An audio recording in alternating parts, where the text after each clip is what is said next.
Шести смртен случај со западно-нилска треска во земјата. По 15 дена борба за живот поради компликациите од вирусот. Вчера на инфективна починал 72 годишен маж од Скопје. Бил во многу тешка состојба и со повеќе коморбидитети. И покрај сите превземени интензивни мерки во одделот за интензивно лекување, во вчерашните попладневни часови настави летален исход. Во моментот на инфективна има 18 пациенти, од кои 15 се со потврден наод на западно-нилска треска и со невроинвазивна форма на болеста. 5 сите повозрастни се на одделот за интензивно лекување во тешка форма и со повеќе други заболувања. Само за 2 месеци има 6 смртни случаи, што е повеќе од 5 починати во периодот од 2011 до 2025. Но лекарите велат дека не отстапуваме од светската статистика, имајќи во предвид дека вирусот веќе го има на нашето поднебје.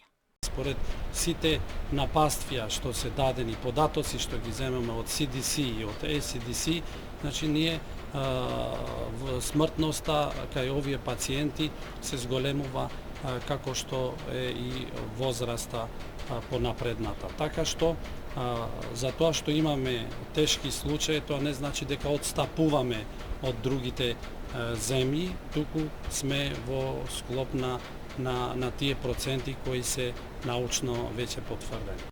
Угинат гавран во Ресен, кај кој од Агенцијата за храна потврдиле дека има западно-нилска треска, предвидува нови мерки и препораки од надлежните институции. Дивите птици се резервоари на вирусот, а мртвиот гавран е доказ за локална трансмисија на вирусот.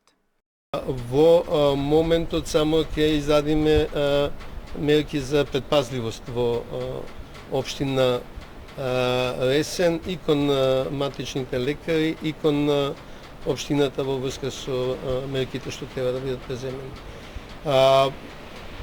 Ќе следиме понатаму како се развива ситуацијата и соодветно ќе реагираме.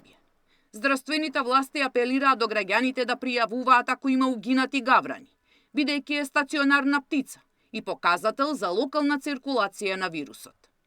Сања Димитровска, Сител телевизија.